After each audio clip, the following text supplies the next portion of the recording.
Comme vous voyez là, l'idéal c'est qu'on fait avec. On ne peut pas faire de miracle pour que la route soit arrangée petit côte. Mais ce qui est naturel, c'est que si tu as deux paires de chaussures, tu prends une pour la boue, tu prends une autre pour le goudron. Alors donc, on est habitué comme ça.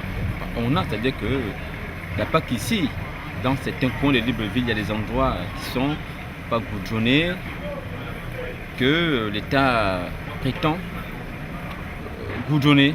Je veux que les lampadaires soient dans tout le Gabon. Les lampadaires jouent un grand rôle. Les lampadaires et l'eau.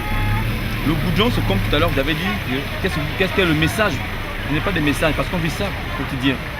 Nous sommes restés deux chaussures, une pour la boue et une pour le goudron. Pari tenu par le programme Grain dans la province de Logou et Vindo qui totalise 172 groupements de coopératives pour un effectif global de plus de 4000 personnes, dont 2000 femmes. Lancé pour réduire la pauvreté locale et augmenter la production agricole. Le programme Grain est en passe d'atteindre ses objectifs. Et comme nous allons bientôt arriver à la première récolte, il était pour nous, ma collègue et moi, de venir s'assurer. Et avant, n'est-ce pas, de solliciter du Premier ministre, chef de gouvernement, son Excellence Emmanuel Dissosène-Nguyen, à venir avec le président de la République assister à ce grand événement de récolte de la phase vivrière du manioc dans le Louisville. Si nous avions cherché à toucher du doigt une bouture de manioc et voir effectivement à quoi ressemblait le tubercule, c'était pour nous rassurer que la récolte pourrait bel et bien avoir lieu d'ici le mois de décembre. Mais de ce que nous avions vu, parce que ce que l'œil a vu, l'œil ne ment pas, nous pensons que la récolte peut effectivement avoir lieu.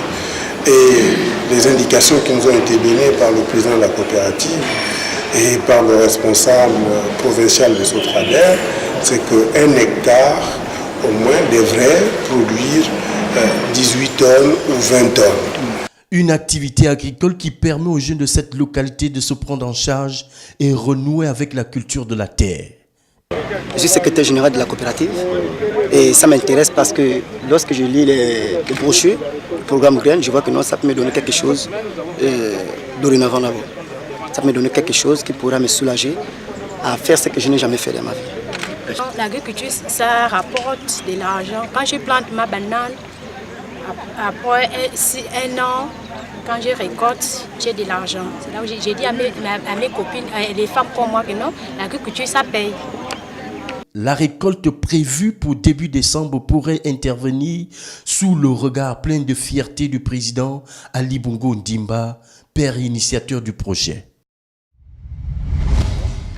Lors de sa visite de terrain, le ministre de l'Agriculture Yves Fernand Manfoumbi et son délégué Patricia Taillé ont touché du doigt la matérialisation des cultures électrifiées visant à protéger les 340 hectares de cultures de manioc et de bananes et pour désormais répondre à la question du conflit homme-faune. La barrière électrique est alimentée par un panneau solaire que vous avez pu constater au niveau de la toiture.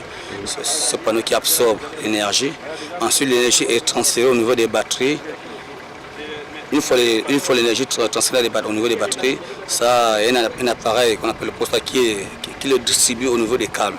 Donc, une fois le courant déjà distribué au niveau des câbles, l'éléphant ou bien tout animal ne peut plus s'approcher. Une fois l'animal essaie de s'approcher, il reçoit une décharge qui va de 5 à 7000 volts. Et c'est un fonctionnement, c'est un courant qui fonctionne 24 sur 24, sauf quand les populations sont là, on essaie un peu de disjoncter pour permettre à ces derniers de pouvoir travailler. L'entretien pour l'instant se fait par l'ANPN, les agents des parcs nationaux, des qui sont là placés 24 sur 24. Qui sont là tous les jours, qui entretiennent. Parce que le but, c'est bien beau, on peut bien construire la barrière, mais le but, c'est l'entretenir.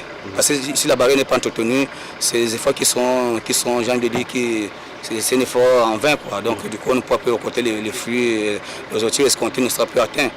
Selon les témoignages des coopérateurs, près de 4000 mètres carrés de culture ont été détruites par les éléphants. Mais de la vie de ces agriculteurs, cela appartient désormais au passé. Au jour d'aujourd'hui, la mémoire est vide. Parce qu'on avait la crainte, est-ce qu'on est venu planter pour les éléphants? Et on ne nous dédommage pas. Parce qu'auparavant, tout le village, aujourd'hui on mange le riz. On n'arrivait pas à planter, on plante les éléphants des vastes. Donc à cause de cette barrière, les plantations, le village a maintenant le courage de travailler. Vraiment, à ce niveau-là, on ne peut que lui remercier. Le vœu de ces agriculteurs, c'est de voir ces barrières rectifiées devenir moins chères pour ne pas alourdir les charges de ces derniers. Car, à la longue, ces coopérateurs payeront le matériel et l'entretien de ce qui leur permet de sécuriser leur culture.